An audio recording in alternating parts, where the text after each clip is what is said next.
Information came direct from Meghan's ex-husband. He reveals that Meghan Markle married for money, that she planned it all from the beginning, and the vision board with Prince Harry on it was revealed to her by someone who knew. Threatened Joe to take to the court, fight him if he opens his mouth. Is that a possibility?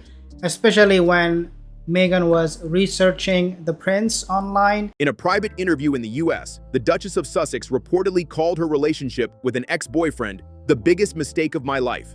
The remark sent shockwaves through the royal circle, prompting King Charles to demand an immediate explanation, claiming her statements once again challenged the dignity and boundaries of the monarchy, right at 1840 UK time on February 5, 2026.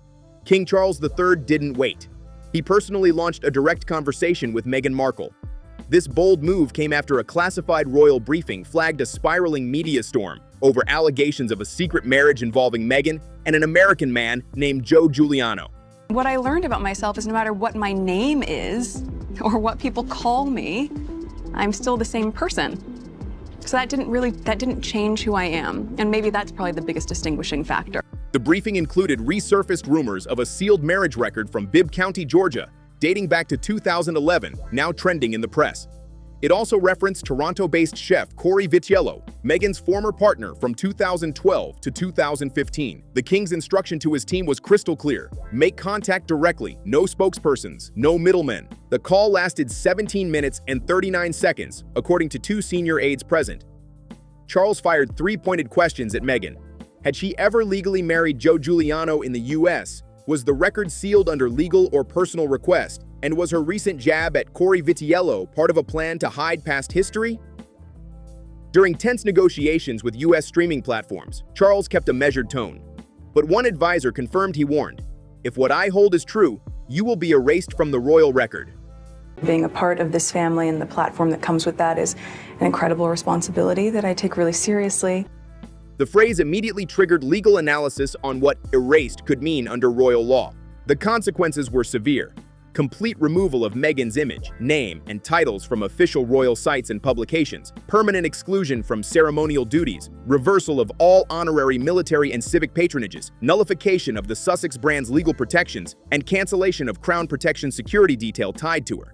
Adding fuel to the fire, a private audio clip from a Los Angeles studio surfaced online.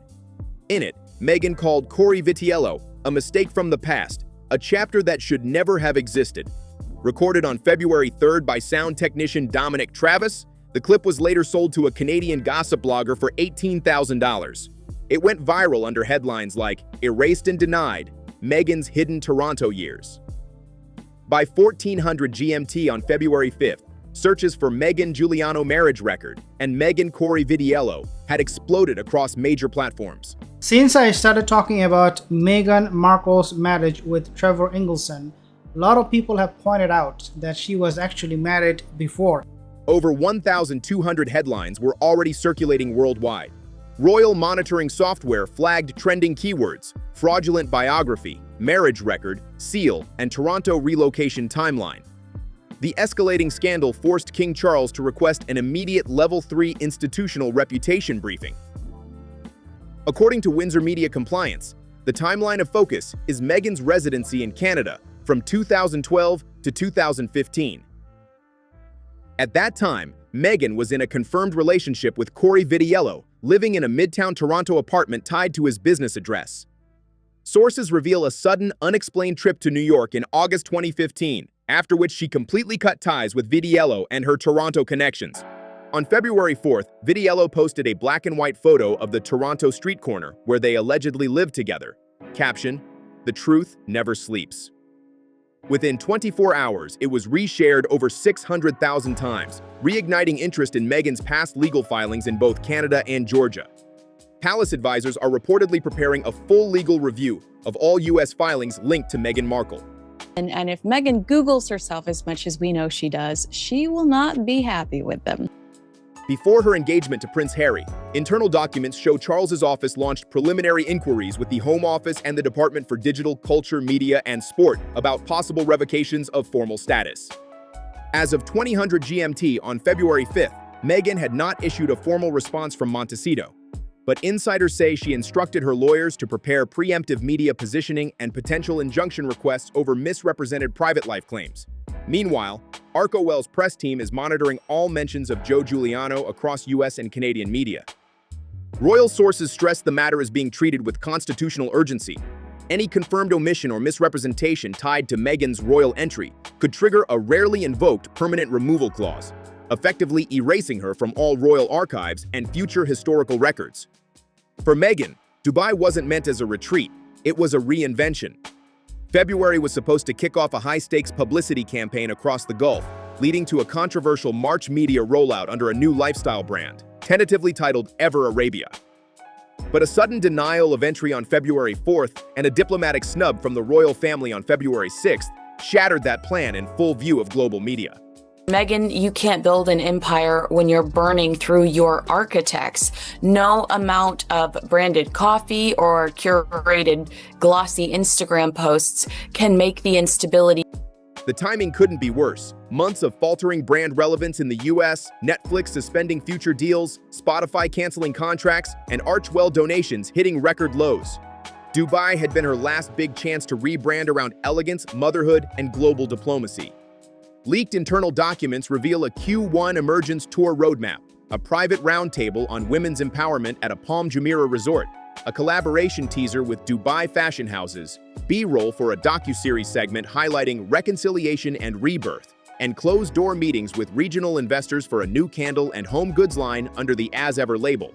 Crucially, none of Meghan's Dubai activities were registered with the UAE Ministry of Economy or disclosed in visa documents. Authorities cited this as a key reason for denying her entry, concluding she likely intended to conduct commercial and media work without proper clearance, a breach of immigration and business licensing rules. The dominoes started falling fast. More trouble for Meghan Markle launching her lifestyle brand. As Allison Hall reports, the new name she's chosen, And it's called As Ever. As Ever essentially means as it's always been. By February 5th, a $3 million influencer collaboration with Sahara Beauty Group was suspended. A co-branded editorial shoot with Alba Elegance magazine was pulled, and regional retailer Zen Magis withdrew from talks on her fragrance and marmalade line, citing reputational uncertainty. Most strikingly, a March 2 interview with Al Rabia English, meant as her Middle East reintroduction, was quietly scrubbed from the network's calendar. She came with a strategy, but without the stability, said a Dubai media consultant. In a region obsessed with image, unresolved lawsuits, royal scandals, and inconsistent messaging make a figure a liability, not an opportunity. While her UAE ambitions crumbled, litigation clouds gathered in California. Tyler Perry reportedly filed claims alleging fraudulent asset usage, saying his financial support for Meghan and Harry's 2020 security and housing was exploited for commercial storytelling without permission. A source close to Perry said he believed he was funding a temporary safe house, only to see it repackaged into Netflix content. Thanks to another amazing friend who we've never met, but who believes in us and wants to help. Archewell, once valued as a multi-million-dollar hybrid of goodwill and media reach, now faces federal investigation over donor transparency. The US IRS flagged unusual expenses and international contractor payments in late January, while the UK Charity Commission reopened inquiries into Meghan's former UK-linked charitable work. Former staff from Archewell and the royal household have reportedly begun confidential cooperation with compliance and ethics investigators. Meghan's Dubai exile may signal something far bigger than a failed entry, the collapse of her credibility as an international public figure. Her attempts at global branding, golf diplomacy, and royal-adjacent influence are now tangled in unpaid bills, broken alliances, and institutional rejection. Once heralded as a voice of female empowerment and palace survivor, Meghan now faces a new narrative. Not resilience, but a destabilizing brand, struggling without borrowed legitimacy. So is that a good thing for you in a way that there's so much interest in you? No, there's definitely not a good thing. The people I feel most sorry about are the trolls who their hopes are just built and built and built, and it's like, yes, yes, yes, yes, yes, and then it doesn't happen. Even Saudi Arabia, once a potential pivot point, is reconsidering back-channel invitations. A senior Gulf official bluntly summarized, "She carries media gravity, but not the kind you want near your throne." The revelation sent international media into a frenzy. A Toronto-based investigative podcast, The Archive Room, dropped a bombshell episode late on February 6th, featuring a masked voice widely believed to be celebrity chef Corey Vitiello, Meghan Markle's partner from 2012 to 2015, though never named. The testimony referenced exact timelines, apartment details, and legal documents matching public knowledge of their relationship. The digitally altered voice, calm and deliberate, reignited speculation about Meghan's undisclosed marital past. Around 32 minutes in, the speaker claimed firsthand awareness of a sealed 2011 marriage certificate filed in Bibb County, Georgia. She told me once while packing for a weekend in New York that certain mistakes had been handled legally. She used the phrase, "clean slate," the voice said. Listeners quickly connected this to long-rumored, never-confirmed claims that Meghan had briefly married an American businessman, Joe Giuliano, before meeting Prince Harry. Meghan Markle, yes, she is so deceptive.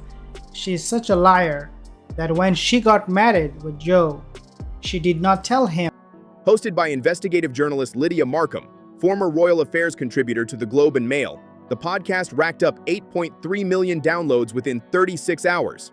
UK, Canadian, and US outlets immediately ran transcripts and analysis, triggering a second wave of scrutiny for Buckingham Palace. The testimony painted an even messier picture of Meghan's exit from Toronto. In August 2015, she allegedly left for a short New York trip, never returned to the apartment, and cut all communication. No closure, no explanation. Observers noted how neatly this aligned with her rebranding phase. The speaker's account directly contradicts Meghan's stated timeline that she had been single for over a year before meeting Prince Harry in July 2016. I was scrolling through my feed and someone who was a friend had this video of the two of them. It was like a Snapchat. Oh gosh, just that whole thing. It started like dog ears. Dog ears. And that's what he saw of me. And then she sent me an email saying, "I know you said you're single, and a friend of mine asked about you, and maybe you'd like to meet him." And I said, "Who is it?" And she said, "It's Prince Has." And I said, "Who's that?" Legal experts on BBC Radio 4 and CBC News say that if a sealed marriage record exists and Meghan failed to disclose it during royal vetting, it could violate royal marital disclosure protocols. A senior advisor confirmed that King Charles's legal team has launched an internal search across the Lord Chamberlain's office, the Cabinet Office, and the Home Office to see if any non-disclosure or redacted history was submitted before her 2018 wedding. In response, Meghan's team issued a brief media note from Montecito calling the podcast a targeted act of character defamation based on conjecture and unauthorized insinuations. No formal denial or legal injunction regarding the Giuliano marriage has been filed. By early February 7th, the name Joe Giuliano began trending across social media. A video also surfaced showing Giuliano briefly approached by reporters outside a Miami cafe, adding fuel to the global scandal. Though he declined interviews, Joe Giuliano answered one question with a single line: "I don't erase people. I once loved her." Yeah, he's great. He's an interesting guy. He's a prince, but my daughter's been a princess since the day she was born. The 14-second clip went viral on TikTok and X, amassing over 19 million views in 24 hours. Hashtags like hashtag Meghan sealed marriage, hashtag Giuliano files, and hashtag Vitiello testimony trended globally, pushing the royal family into another round of emergency media containment. Insiders confirmed King Charles was briefed late on February 6th, instructing his team to compile a full dossier of media assets, timelines, and contradictions in Meghan's prior biographies and interviews. Advisors warned the Crown's credibility could be at risk if the allegations hold, "This is no longer about her, it's about what we failed to detect." The fallout eclipsed all prior Sussex controversies. Meghan's silence fueled speculation as public opinion split sharply between privacy advocates and those demanding accountability. In a joint statement, the Duke and Duchess of Sussex said, "What we love about podcasting is that it reminds all of us to take a moment and to really listen, to connect to one another without distraction." Hours after the podcast hit 8 million streams on February 7th, Meghan launched a sweeping counteroffensive from her Montecito estate. Internal notes reveal 4 immediate objectives: discredit Corey Vitiello via indirect PR, issue legal warnings to suppress further Giuliano mentions, reframe her Canadian chapter as fabricated lore, and fast-track a rebranded personal business identity under the Evermark trademark. Gossip columns in the US and Canada labeled Vitiello a fame chaser and opportunist, citing anonymous sources claiming he resented her rising profile and believed she owed her success to his culinary network. Metadata analysis later linked at least one column to LSM Strategies, Archwell Creative's PR firm. Meanwhile, 2 U.S. morning shows were sent pre-litigation letters demanding retractions of statements linking Meghan to unverified premarital legal records, citing defamation risk. Separately, Meghan's legal team filed a provisional cease and desist with the Archive Room podcast, challenging the use of altered voice testimony without signed waiver. Scholars note no identity was explicitly confirmed, but the scandal only intensified. Meghan's team is pushing the idea that any content hinting at her alleged sealed marriage, even without naming her, is harmful insinuation. Where Meghan in a beautiful gown and a man in a wedding suit walked down the aisle, and they were surrounded by lots of people. Some people believed that this was actually her first wedding at the age of 18 with Joey Giuliano. This is not the first time when a family member of Meghan Markle is speaking out. Social media platform X reportedly received over 150 coordinated takedown requests targeting #Giuliano Files posts, citing privacy invasion, harassment, and manipulated context. Many were denied under Freedom of Information and Public Discourse rules. The boldest part of her strategy? Reframing her entire Toronto era. Internal Montecito PR documents outlined positioning 2012 to 2015 as purely a career phase, reducing personal associations to minor acquaintances. Former colleagues were lined up for posts and interviews repeating she was career-focused and her only serious relationship was with her craft. The plan aimed to distance Meghan from any long-term emotional ties. A leaked February 6th email to a Netflix executive read, "Corey's chapter must be erased. It's not aligned with the new Duchess narrative." The phrase trended as #Arias chapter, symbolizing Meghan's alleged effort to sanitize her biography amid escalating scrutiny. On February 7th, Meghan filed emergency copyright and trademark requests for a new brand, Evermark, covering wellness products, streaming content, skincare, organic beverages, and personal growth courses. The pivot was designed to distance from the Sussex identity, still tied legally and reputationally to the crown. Today in London, well, as you can imagine, the story is plastered all over the newspapers, and it is the topic of conversation around water coolers all over the UK. Some of the tabloids are calling the two the Rogue Royals and describing the move as Megxit. Others say they're turning their backs on the royal family. Press releases framed Evermark as a forward-facing legacy platform for empowered women. However, Sussex Legal UK lodged a formal objection on February 8th, citing potential confusion with the Sussex title. Retailers responded, Whole Foods pulled from negotiations for her herbal tea and fragrance lines, while Spotify canceled her 2026 podcast launch. Variety reported the streaming giant deemed the project no longer tenable for long-term investment. King Charles's team was briefed on Meghan's digital footprint manipulation and legal counterattacks.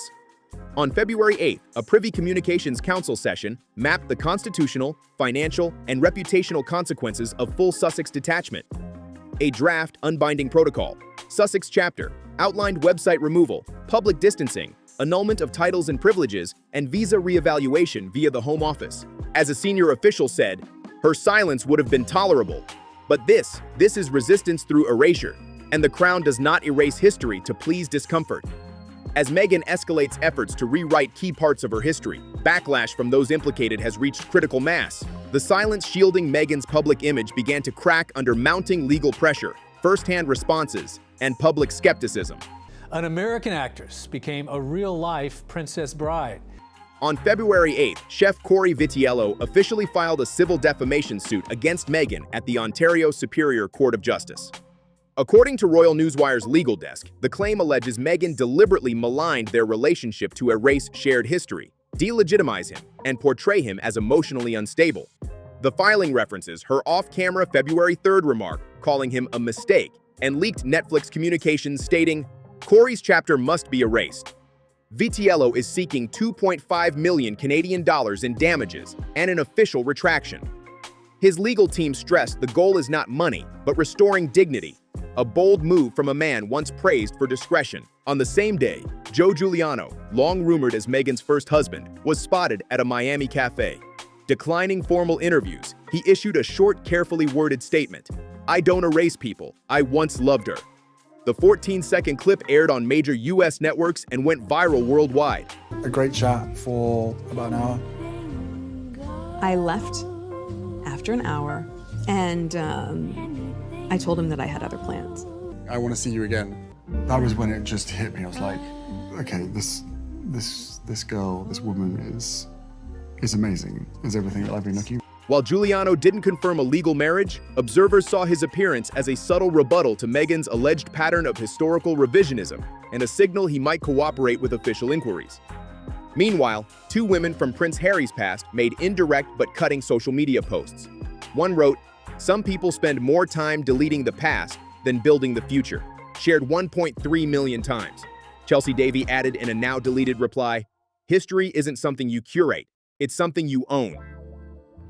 Though Meghan wasn't mentioned directly, commentators interpreted these as digs framing her as a revisionist rather than a survivor. By February 9th, major editorial boards shifted tone. The Times, the Globe and Mail, and the Washington Post published pieces criticizing curated omissions, strategic memory holding, and weaponized erasure, while a joint segment on Good Morning Britain highlighted the mounting reputational risks. Three former palace correspondents described the fallout as worse than the Oprah interview, this time due to perceived dishonesty, not just to the public, but to the crown itself. Commercial repercussions followed quickly. Whole Foods confirmed cancellation of 2 upcoming product lines under Meghan's Evermark brand. Spotify quietly confirmed on February 8th that it was exiting all Sussex-related podcast agreements within Buckingham Palace. King Charles was briefed that public sentiment had shifted from polarized to largely skeptical. What about Meghan and Harry? I see that Spotify have dumped, and I can't imagine why, because it was just such riveting audio. Apparently it did rate well amongst some audiences, but I can tell you exactly who it would have rated well amongst, but yeah. Yes, exactly. So this is Meghan's Archetypes podcast, where she interviews renowned women and some men of influence, like herself. She had a $20 million, well, her and Harry had a $20 million deal with Spotify to put out material, but apparently due to failing to meet. Privy Communications polling showed 61% of UK respondents believed Meghan had deliberately omitted or altered parts of her pre-royal history to manage her image. That evening, the King's Advisory Council submitted a working draft of the full severance memorandum, a legal strategy to finalize Meghan's removal from royal records and benefits. As public outrage and legal pressure mounted, Charles acted swiftly. By dawn on February 10th, Meghan Markle was effectively erased from the institutional memory of the British monarchy. All formal documentation and operational presence were nullified at 3:40 GMT. The royal family's official website quietly updated her profiles page. Biography, image gallery, and marriage timeline removed, replaced with a simple administrative note, no longer associated with official duties. Links to her prior patronages were disabled, and archived speeches and photos were moved to restricted folders for press use only. Later that morning, Princess Anne attended a dedication at the Royal Academy of Military Science. Though unrelated to the controversy, she added unscripted remarks. "It takes integrity to stand under scrutiny. It takes courage to own one's history, and it takes truthfulness to earn the right to serve." The uniformed audience applauded, and media widely interpreted the statement as a direct condemnation of Meghan's conduct, the first senior royal aside from the king to allude publicly to the controversy. Sources said Anne was deeply disturbed by Meghan's alleged manipulation of royal trust. This is the key bit. They go on to say, "We intend to step back as senior members of the royal family and work to become financially independent while continuing to fully support Her Majesty the Queen." Now, clearly this is shocking, but perhaps not that surprising for royal watchers. Just yesterday, they were at Canada House thanking officials for the hospitality they were shown during a 6-week trip to Canada, choosing to spend their Christmas in Canada, not at Sandringham House, with the rest of the royal family. That evening, King Charles delivered a keynote at the Royal Archives Centennial Gala at Windsor Castle. While billed as a celebration of preservation and historical integrity, he used it to deliver a thinly veiled judgment. "We must preserve not just records and facts, but the courage to face them. History need not be edited to make it comfortable. It stands as it was lived and shall not be rewritten for convenience." The audience of historians, archivists, and diplomats immediately understood the broader meaning. Though Meghan was never named, royal analysts interpreted the remarks as a symbolic execution of her narrative. The phrase, "history shall not be rewritten," reverberated across front pages worldwide. By the next morning, Leaked internal correspondence revealed that the Royal Legal Office formally notified the UK Home Office on February 9th.